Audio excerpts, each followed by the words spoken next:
ঢাকাতে চলছে টানা 2 দিন বৃষ্টি নিম্নচাপের কারণে। গতকালকের মতো আজও সারাদিন মোটামুটি বৃষ্টি কম বেশি, কখনো হালকা, কখনো ভারী, কখনো মাঝারি বৃষ্টি হচ্ছে।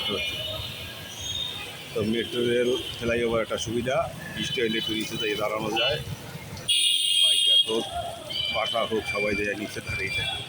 বৃষ্টি শেষ আবার নেমে পড়ে সরকার।